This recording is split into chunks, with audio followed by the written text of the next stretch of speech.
Bonsoir, bonsoir chers lecteurs. Alors aujourd'hui j'ai décidé de vous parler en direct. Parce que je me suis rendu compte qu'en écrivant, il serait difficile pour moi de vous expliquer exactement ce que j'ai à vous dire aujourd'hui.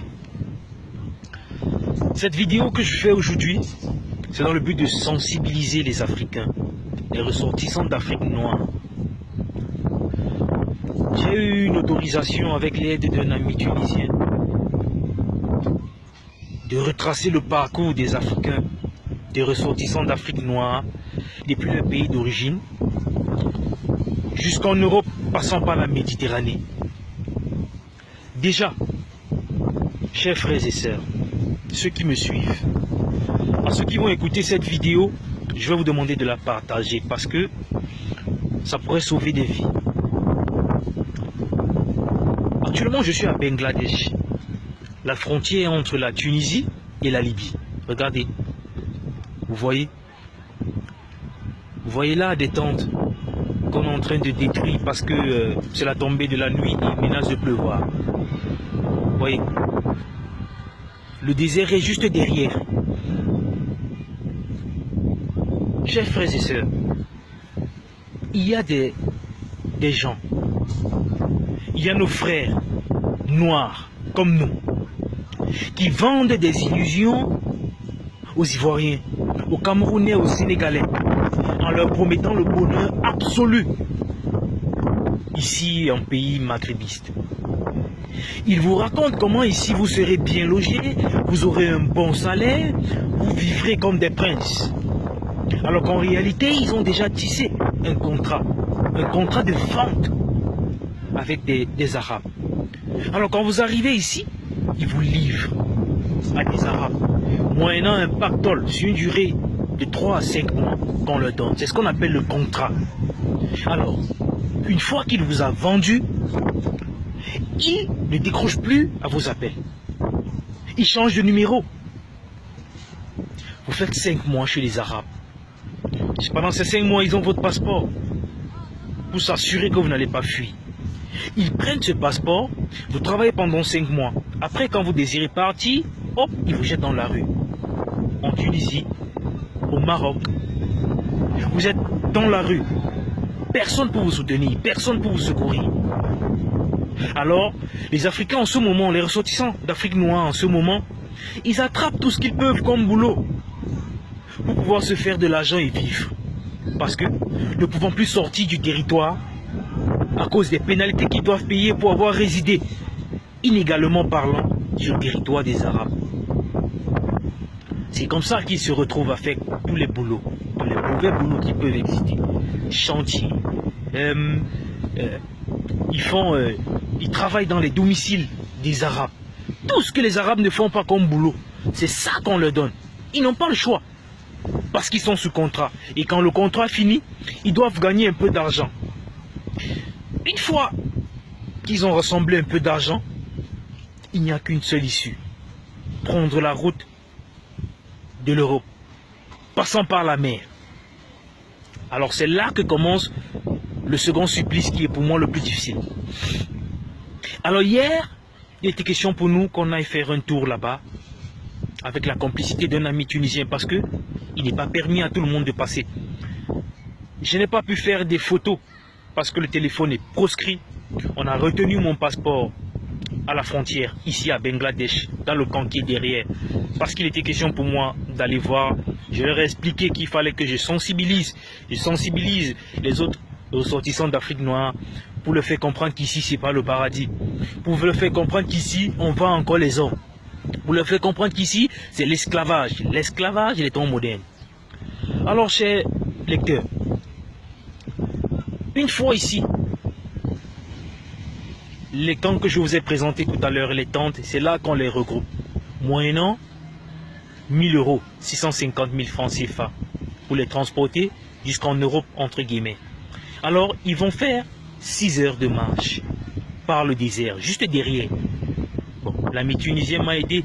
On a fait ça, on a fait une partie avec une voiture et après, bon, on a marché. Moi, j'ai marché au moins pendant 3 heures. Il était question que je voie c'était un sacrifice pour pouvoir informer mes frères et sœurs, pour leur dire qu'en réalité, c'est pas ce qu'ils pensent. On a marché, nous sommes arrivés en Libye, à Tripoli, au port. Alors, chers lecteurs, j'ai eu les larmes aux yeux. Décrire ce que j'ai vu, il n'y a pas de mots. Je ne sais pas trop comment est-ce que je peux vous décrire ce que j'ai vu. Actuellement, c'est bloqué. Les bateaux sont interdits de circulation. Alors, il y a plus de 5000 noirs au port actuellement. Ils sont dans des camps. Ils sont dans des maisons abandonnées. Les femmes sont violées. Les hommes agressés, tabassés à la portée des rebelles libyens. Ils n'ont pas le choix. J'aimerais, si possible, que vous partagiez cette vidéo afin que les pays qui s'y reconnaissent dans ce fléau puissent faire quelque chose. Si possible, envoyez des gens, envoyez, dépêchez des avions pour transporter ces gens-là là-bas qui souffrent. Ils n'ont pas de quoi manger, c'est difficile. Ils n'ont rien à manger, les femmes sont violées, les hommes sont tabassés et les enfants malades, il n'y a rien à faire. Là, c'est ce qui se passe au port de la Libye. Puisque les bateaux sont interdits de circulation, quand je parle de bateaux, c'est même trop dit. Je ne sais pas si vous avez déjà fait les tours de manège. Ce que les enfants utilisent souvent pour jouer avec là, pour se balader. C'est ça. On met de l'air à l'intérieur. Allez, on lance ça sur l'eau. 400, 500 personnes pour joindre l'Italie, plus précisément. Actuellement, c'est bloqué. Mais ces trafiquants ne disent pas que c'est bloqué. Ils ne font que amener les gens, un contingent de personnes. Ils ne font que transporter les gars pour les laisser au port. Alors chaque jour, chaque 2 jours, chaque 3 jours, des centaines de personnes ne font qu'arriver en Libye.